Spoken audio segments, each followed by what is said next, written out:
आपका हार्दिक स्वागत है। Standard 4 subject Hindi, lesson number 9 Kabir के दोहे, पेज नंबर 58 पर हमें आज अभ्यास करना है। तो पहले हम कबीरदास का हम परिचय कर लेते हैं कि उनका नाम कबीरदास था। इनका जन्म लगभग सन 1398 में लहरतारा ताल काशी में हुआ था। उसका जन्म है 1398 में लहरतारा ताल काशी में उसका जन्म हुआ था। इनकी मृत्यु लगभग सन 1518 में मगहर में हुई थी। उसकी मृत्यु है वो लगभग सन 1518 में मगहर में हुई। ये समाज सुधारक कवि थे। कबीरदास है वो समाज सुधारक कवि थे। इनकी रचनाओं का संग्रह बीजक नाम से विख्यात है, जिसके 3 भाग है। उनकी रचना है वो बीजक नाम से विख्यात है, प्रख्यात है, जिसके 3 भाग में प्रचलित है, साखी, सबद और रोमेनी। तो पहले हम इस दोहे का पठन कर लेते हैं और उसके बाद हम उसका भावार्थ समझेंगे। फर्स्ट नंबर का दोहा, बुरा जो देखन में चला, बुरा ना मिलिया को, जो दिल खोजा अपना, मुझसा बुरा ना कोई।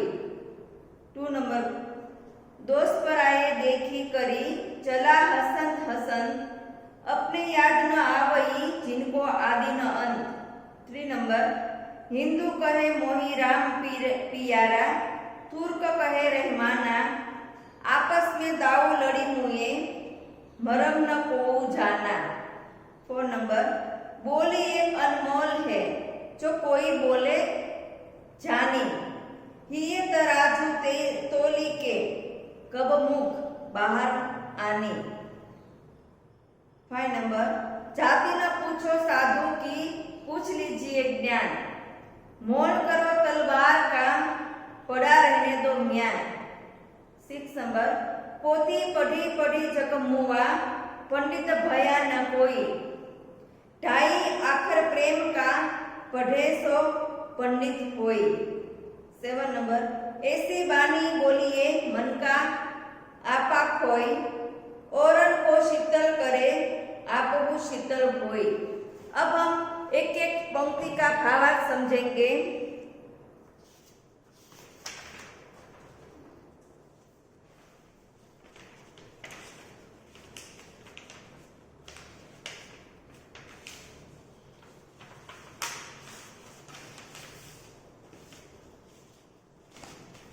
फर्स्ट पंक्ति, बुरा जो देखन में चला, बुरा न मिलिया को, जो दिल खोजा अपना, मुझसा बुरा न कोई।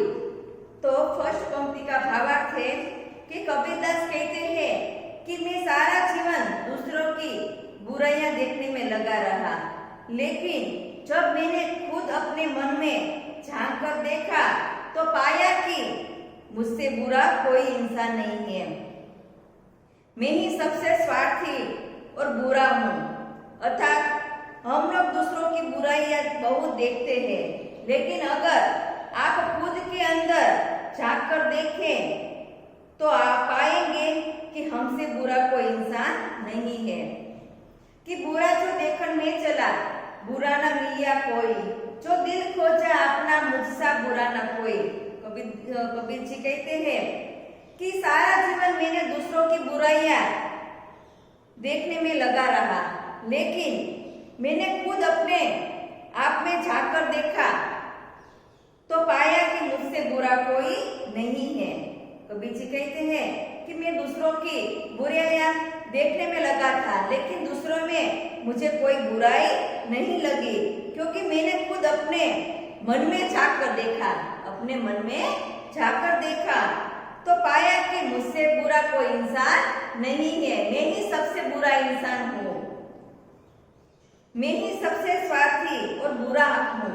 अर्थात हम लोग दूसरों की बुराइयां बहुत देखते हैं, लेकिन अगर आप खुद के अंदर झांक कर देखें तो पाओगे कि हमसे बुरा कोई नहीं है। हमसे बुरा कोई नहीं है। हम अपने आप में अपनी बुराइयां देखते हैं तो हमें दूसरों को भी बुराई दिखती है और हमें दूसरों की बुराई देखनी नहीं चाहिए।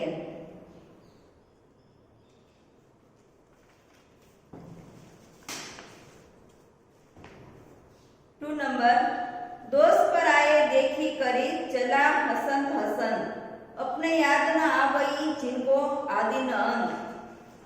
दूसरी पंक्ति में कवि कहते हैं कि इंसान की फितरत कुछ ऐसी है कि दूसरों के अंदर की बुराइयों को देखने उनके दोषों पर हंसता है।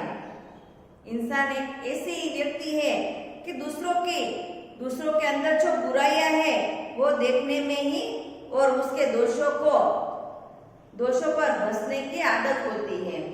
व्यंग करता है कि लेकिन वो अपने दोषों पर कभी नजर नहीं जाती, जिसका ना कोई आदि है न अंत। कवि कहते हैं कि इंसान की ऐसी फितरत होती है, फितरत होती है कि कुछ ऐसी जो दूसरों के अंदर बुराइयां हैं वो देखकर उसके दोषों पर हंसते हैं, लेकिन अपने दोषों पर कभी नजर नहीं जाती। हमारे अंदर जो दोष है वो हमें नहीं दिखाई देते हैं, हमें दूसरों को ही दोष दिखाई देते हैं, दूसरों पर ही हम हंसते हैं। तो कवि कहते हैं कि दोषों पर कभी नजर नहीं जाती, जिसका कोई आदि है न अंत, जिसका कोई आदि भी नहीं है और अंत भी नहीं है। हम दूसरों की दोषों देखेंगे तो हमें दोषी देखने मिलेंगे, क्योंकि हमारी नजर में ही दोष है, इसलिए हमें दूसरों के दोषों को देखना नहीं चाहिए। 3 नंबर, हिंदू कहे मोही राम पियारा, तुर्क कहे रहमाना, आपस में दो लड़ी मुए, मर्म न को जाना। कवि कहते हैं 3 नंबर के दोहे में कि हिंदुओं के लिए राम प्यारा है। हमारे हिंदू है तो हिंदू है वो राम को ही मानते हैं, तो हिंदुओं के लिए राम है वो बहुत प्यारा है। और मुसलमानों के लिए अल्लाह मतलब रहमान, मुसलमानों के लिए रहमान यानी कि अल्लाह प्यारा है। दोनों राम रहीम के चक्कर में आपस में लड़ मिटते हैं। हिंदू है वो राम को प्यारा है, राम प्यारा है, और मुसलमानों को रहमान यानी कि अल्लाह प्यारा है।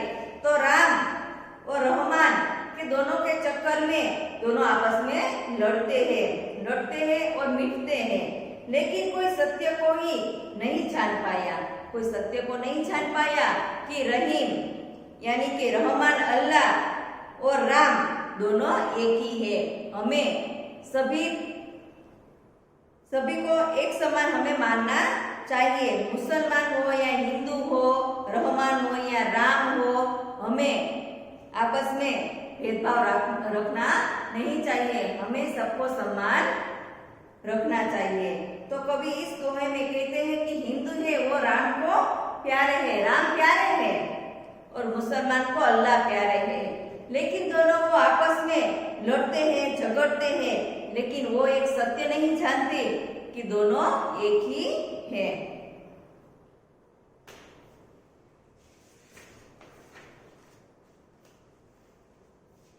बोली एक अनमोल है जो कोई बोले जानी, ये तराजू तोली के तब मुख बाहर आने। कवि कहते हैं 4 नंबर के दोहे में जो व्यक्ति अच्छी वाणी बोलता है वही जानता है कि वाणी अनमोल रत्न है। हमें वाणी है वो प्रेम से बोलनी चाहिए, और जो व्यक्ति वाणी बोलता है और अच्छी वाणी बोलता है उसको मालूम होता है कि वाणी क्या होती है, और जो व्यक्ति अच्छी वाणी बोलता है वो ही वाणी का अनमोल जानते हैं। इसके लिए हृदय रूपी तराजू में शब्दों को तोलकर ही मुख से बाहर आने दें। इसके लिए हमें तराजू शब्दों में ही हमें तोलकर दूसरों के साथ बात करनी चाहिए। हमें दूसरों के साथ जैसा वैसा बोलना नहीं चाहिए, किसी को दुख पहुंचे ऐसा भी हमें बोलना नहीं चाहिए। सोच समझकर हमें वाणी का उपयोग करना चाहिए। तो कवि कहते हैं जो व्यक्ति अच्छी वाणी बोलता है वही जानता है कि वाणी क्या होता है, वो वाणी अनमोल होती है। इसके लिए हृदय रूपी, जो हमारा हृदय रूपी है, उसको हम शब्दों को तराजू में तोलकर ही हमें किसी के साथ बात करनी चाहिए।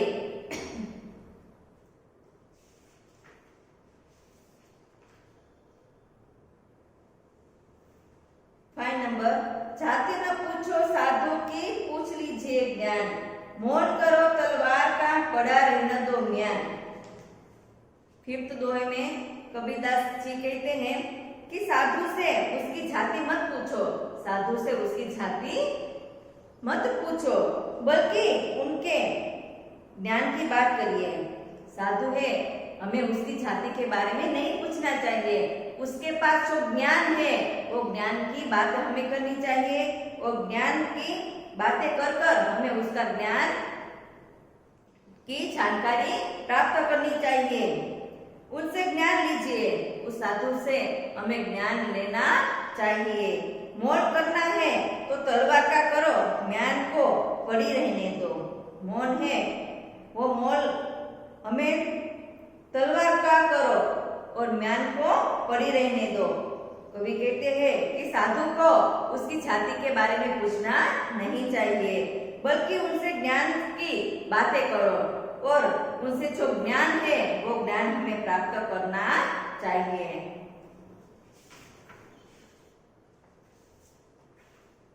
सिक्स नंबर, पोथी पढ़ी पढ़ी जग मुआ, पंडित भया न कोई, ढाई आखा प्रेम का पढ़े सो पंडित होई।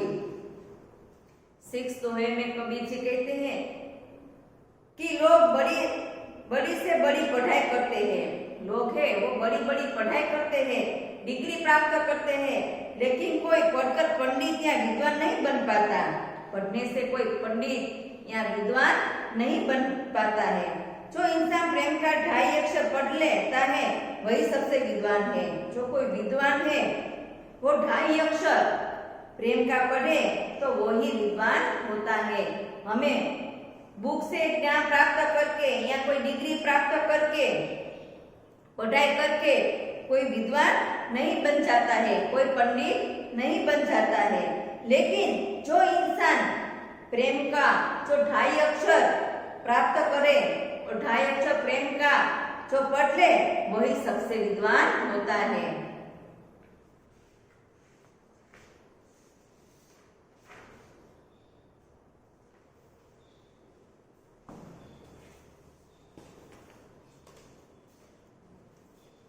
सेवन नंबर, ऐसी बाणी बोलिए मन का आपा खोई, औरन को शीतल करे आपो शीतल होई। लास्ट 7 पंक्ति में कबीर जी कहते हैं कि इंसान को ऐसी भाषा बोलनी चाहिए जो सुनने वाले के मन को बहुत अच्छी लगे। हमें मीठी और अच्छी लगे, दूसरों को अच्छी लगे, ऐसी हमें वाणी बोलनी चाहिए कि सामने वाले व्यक्ति को भी सुनने वाले का मन है वो बहुत उसको अच्छा लगे, उसका मन है वो प्रसन्न हो जाए। ऐसी हमें मीठी वाणी बोलनी चाहिए। ऐसी भाषा दूसरों लोगों को तो सुख पहुंचाती है, इसके साथ सबको भी बड़े आनंद का अनुभव भी होता है। और हम मिठास से अच्छी वाणी बोले तो दूसरे लोगों को भी सुख पहुंचाती है, और इसके साथ खुद को भी बड़े आनंद का अनुभव करती है। हमें कोई अच्छी तरह से बुलाए तो हमें कितना अच्छा लगता है, तो हमें दूसरों के साथ भी अच्छी और मीठी वाणी बोलनी चाहिए ताकि दूसरों को भी अच्छी लगे और हमारे मन को भी अच्छी लगे। हम किसी के साथ अच्छा व्यवहार करें तो हमारा मन है, हमारा जो हृदय है वो आनंद का अनुभव करता है। इसलिए हमें सबके साथ अच्छी वाणी बोलनी चाहिए।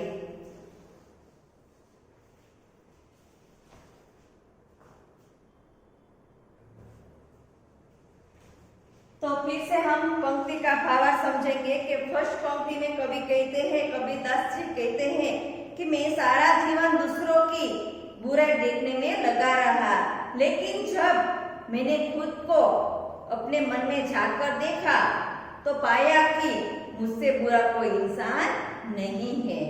मैं ही सबसे स्वार्थी, मैं ही सबसे बुरा इंसान हूँ।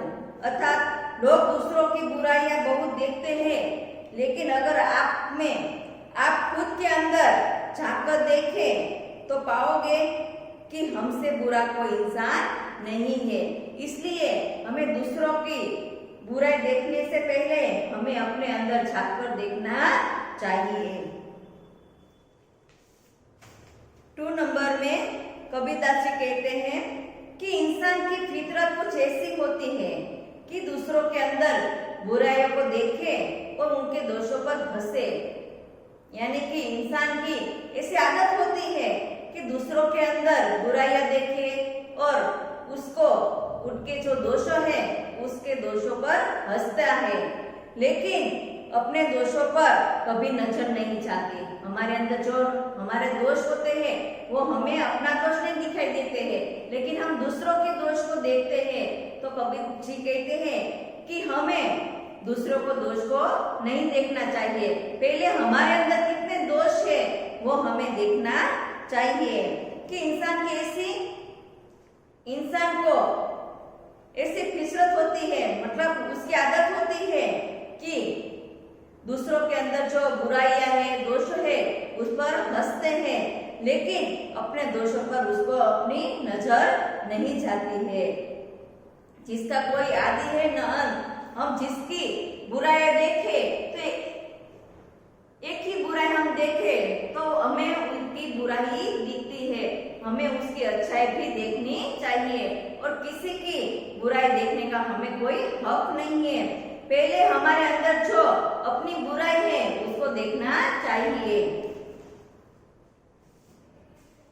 3 नंबर की पंक्ति का भावार्थ है, हिंदू के लिए राम प्यारा है, मुसलमानों के लिए रहमान अल्लाह प्यारा है। दोनों के चक्कर में आपस में लड़ जाते हैं, राम और अल्लाह के चक्कर में लड़ जाते हैं, मिट जाते हैं, लेकिन ये नहीं समझते कि राम और अल्लाह एक ही है। तो हमें राम और अल्लाह को एक ही मानना चाहिए, हमें लड़ाई करनी नहीं चाहिए।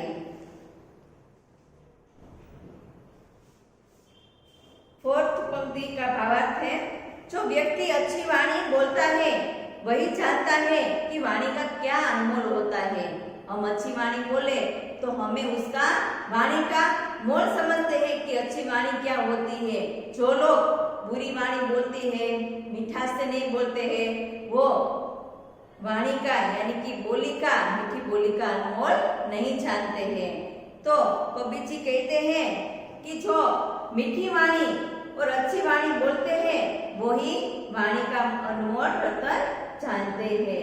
इसके लिए हृदय रूपी तराजू में शब्दों को तोलकर ही मुख से बाहर आने दो। इसके लिए कवि कहते हैं कि हमें अपना जो हृदय है उस हृदय में शब्दों को तराजू में तोलकर ही हमारे मुंह से शब्द निकालने चाहिए। दूसरों को दुख पहुंचाए ऐसी हमें वाणी अपने मुंह से नहीं निकालनी चाहिए। 5th नंबर का दोहा है, साधु से उसकी जाति मत पूछो। कोई साधु है तो हमें उसकी जाति नहीं पूछनी चाहिए, लेकिन उनसे ज्ञान की बातें करनी चाहिए और हमें उनसे ज्ञान प्राप्त करना चाहिए। 6 नंबर का कबीरदास जी कहते हैं कि लोग बड़ी से बड़ी पढ़ाई करते हैं, लोग हैं वो बड़ी से बड़ी पढ़ाई करते हैं, डिग्री प्राप्त करते हैं, लेकिन कोई पढ़ाई करने से या बुक की पढ़ाई करने से या डिग्री प्राप्त करने से कोई पंडित या विद्वान नहीं बनते हैं। लेकिन जो इंसान प्रेम का 2.5 अक्षर पढ़ लेता है वही सच्चा विद्वान है। कि हमें कोई पढ़ाई करके या कोई डिग्री प्राप्त करते इस बुक का हमें कोई ज्ञान प्राप्त होता है, तो हमें डिग्री या कोई पढ़ाई करने से कोई आदमी है, कोई इंसान है वो विद्वान नहीं बनते, कोई पंडित नहीं बनते हैं, लेकिन वो ही विद्वान बनते हैं जो प्रेम का 2.5 अक्षर प्रेम का महत्व समझे और उसका जो अच्छी तरह से उपयोग करे, वही सबसे ज्यादा विद्वान होता है, वही विद्वान बनते हैं। 7 नंबर, कबीरदास जी कहते हैं कि इंसान को ऐसी भाषा बोलनी चाहिए जो सुनने वाले के मन को बहुत अच्छी लगे। हमें ऐसी बोली बोलनी चाहिए कि दूसरों को, सुनने वालों को बहुत अच्छा लगे। ऐसी भाषा दूसरों के लोगों को सुख पहुंचाती है। हम अंदर से कोई अच्छी भाषा बोले, कोई शब्द बोले या हम अच्छी भाषा बोले तो दूसरों को सुख पहुंचाती है और हमारे दिल को भी ठंडक होती है, हमारे दिल का भी आनंद अनुभव होता है। हमें किसी के साथ कोई अच्छे से व्यवहार करें या मीठी भाषा से दूसरों के साथ हम बात करें तो हमारे अंदर, मन के अंदर भी हमें शांति का, आनंद का अनुभव प्राप्त होता है। हम किसी के साथ लड़ झगड़ के बात करें तो हमारे दिल को आनंद नहीं मिलता है, क्योंकि हमारा दिल है, उसमें हमें कोई अच्छी वाणी बोले तो हमारा दिल में से, अंदर से आनंद का अनुभव प्राप्त होता है। इसलिए कबीर जी कहते हैं कि इंसान को ऐसी भाषा बोलनी चाहिए कि सुनने वाले के मन को बहुत आनंद मिले, बहुत खुशी मिले और ऐसी खुशी से हम किसी के साथ बात करें तो सामने वाले व्यक्ति को भी आनंद मिलता है और हमारे दिल को, यानी कि खुद को भी बड़े आनंद का अनुभव प्राप्त होता है। तो इस प्रकार कबीर जी का दोहे का हमने भावार्थ समझा। अब पेज नंबर 57 में मौखिक प्रश्नों का हमें आज अभ्यास करना है। पहले शब्दार्थ देखते हैं।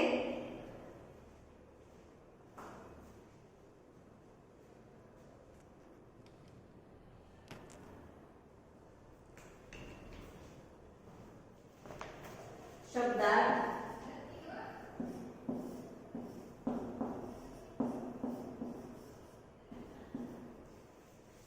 मिलिया,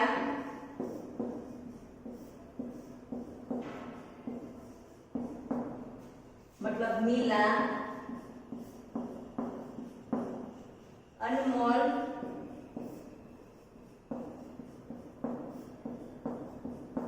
यानी जिसका कोई मोल न हो,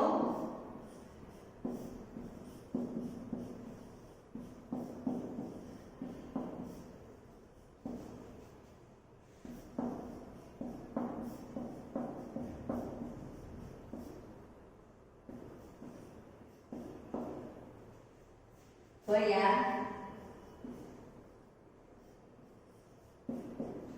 भया मतलब होना,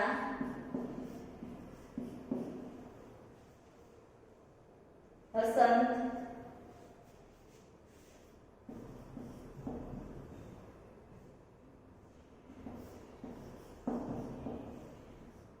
हसंत का मतलब है हंसना,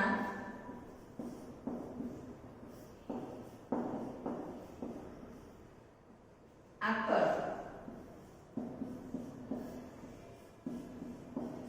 आखर का मतलब है अक्षर,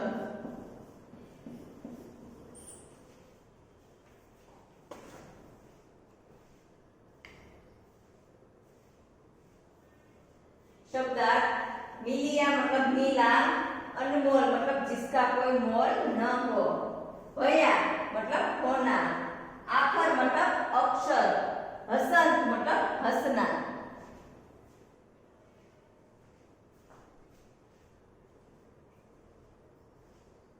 अब हमें मौखिक प्रश्नों का अभ्यास करना है।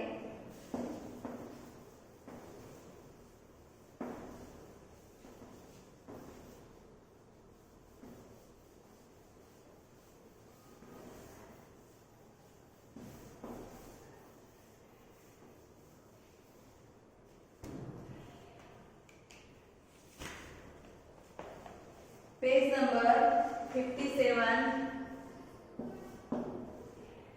क्वेश्चन नंबर 1, मौखिक प्रश्न।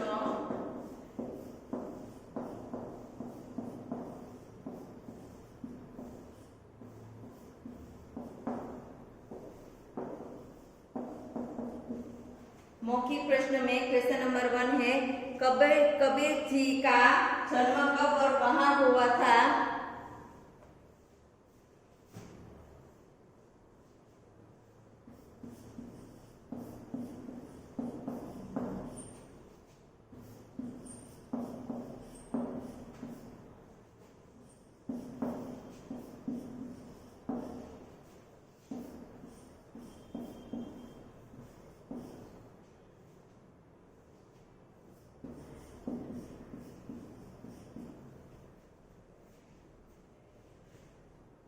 कबीरदास जी का जन्म सन 1398 में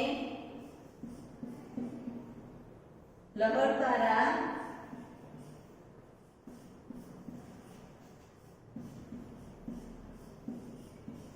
तारा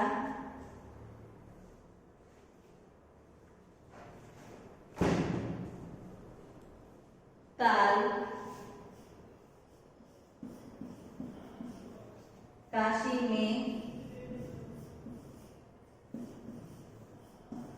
काशी में हुआ था।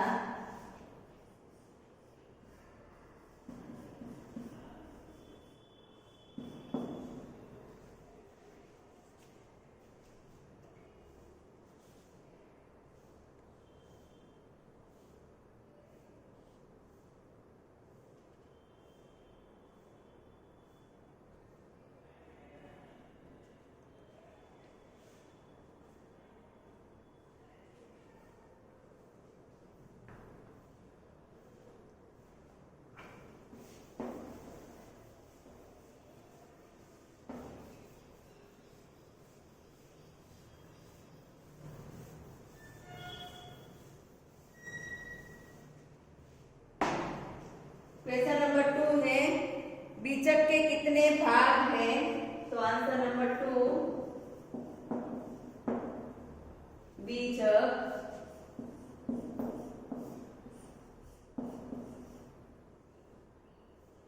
बीजक के 3 भाग हैं।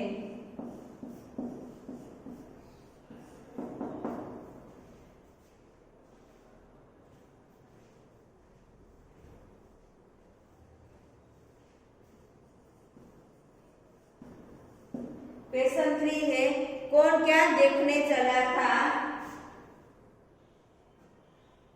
तो मनुष्य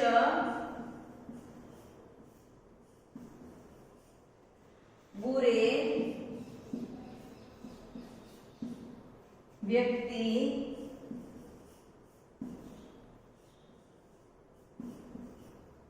व्यक्ति को देखने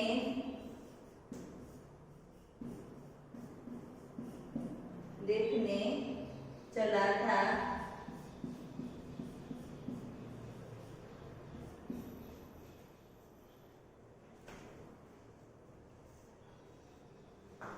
तो 2 नंबर का आंसर है बीजक के 3 भाग है। आंसर नंबर 3 मनुष्य बुरे व्यक्ति को देखने चला था।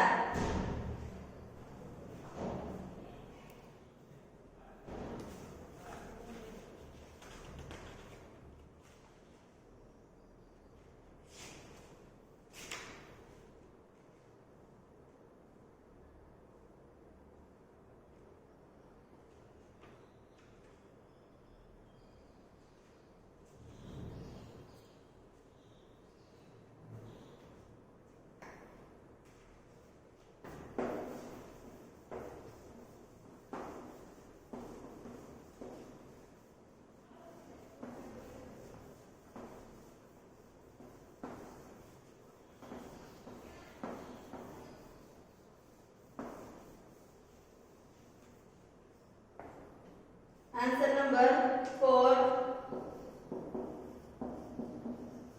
उसका क्वेश्चन है सबसे बुरा व्यक्ति कबीर को कहाँ मिला? तो सबसे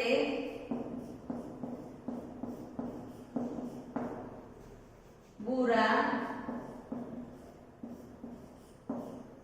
व्यक्ति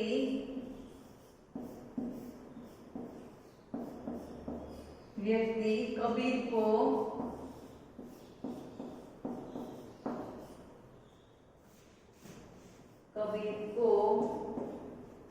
अपने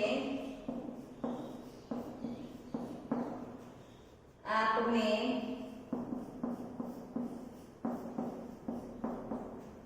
मिला।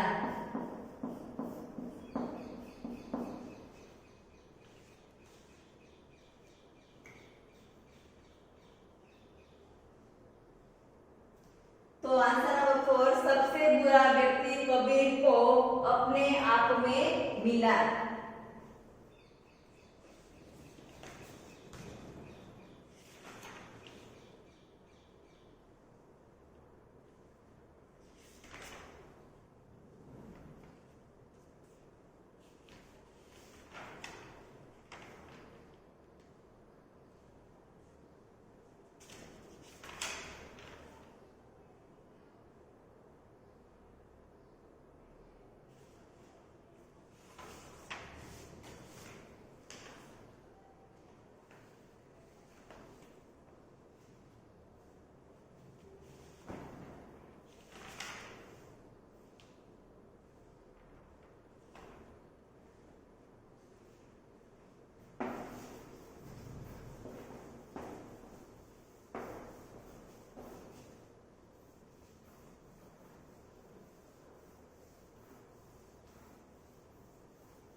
लिखित प्रश्न क्वेश्चन नंबर 2 लिखित प्रश्न।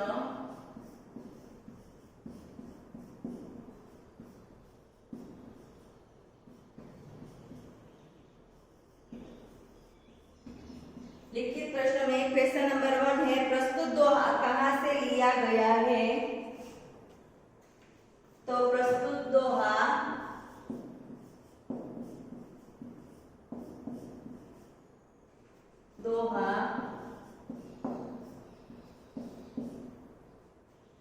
कबीर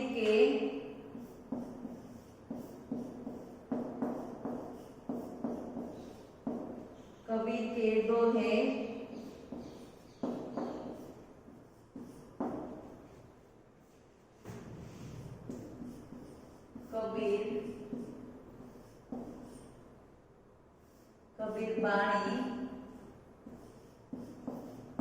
कबीर बाणी से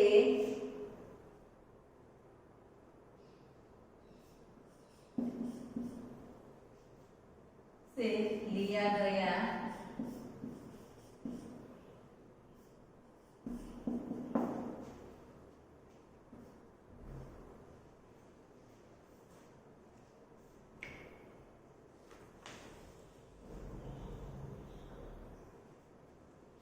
आंसर नंबर 1 प्रस्तुत दोहा कबीर के दोहे कबीर बाणी से लिया गया है।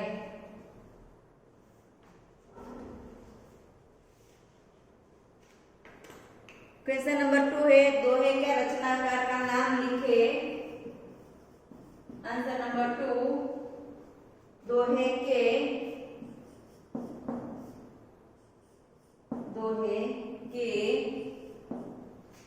रचनाकार का नाम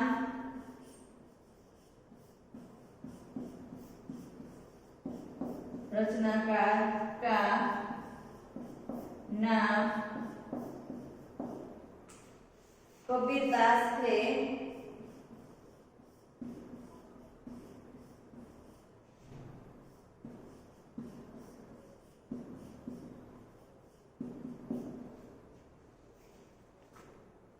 आंसर नंबर 2 है दोहे का रचनाकार का नाम कबीरदास है।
क्वेश्चन 3 है हमें कैसी बानी बोलनी चाहिए।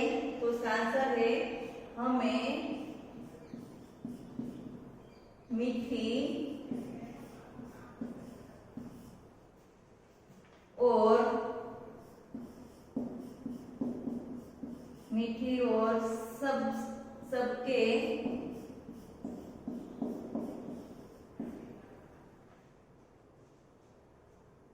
सबको अच्छी लगे, अच्छी लगे ऐसी ऐसी बानी बोलनी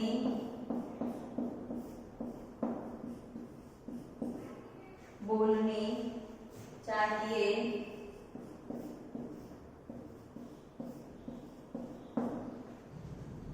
दूसरों को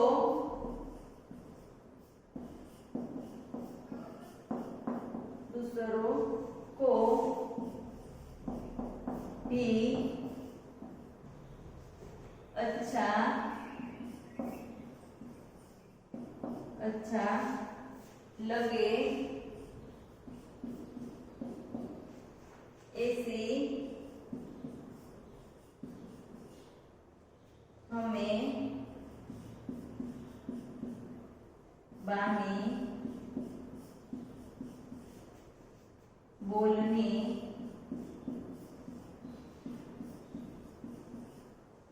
चाहिए।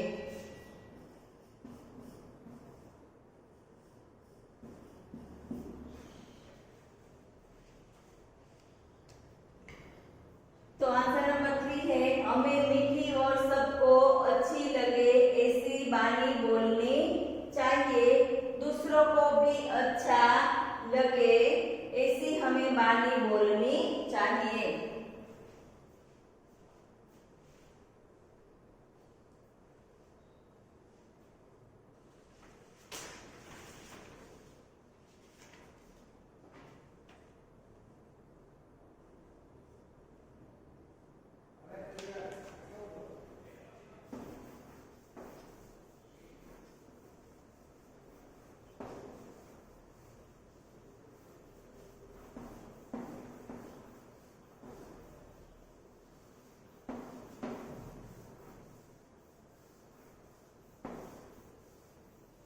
होमवर्क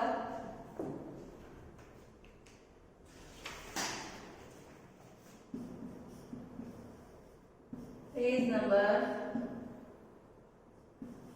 57 शब्दार्थ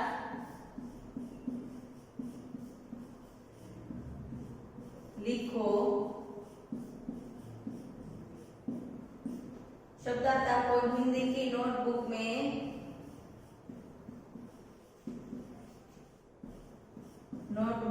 वन टाइम लिखना है। शब्दार्थ आपको हिंदी की नोटबुक में वन टाइम लिखना है। बाय।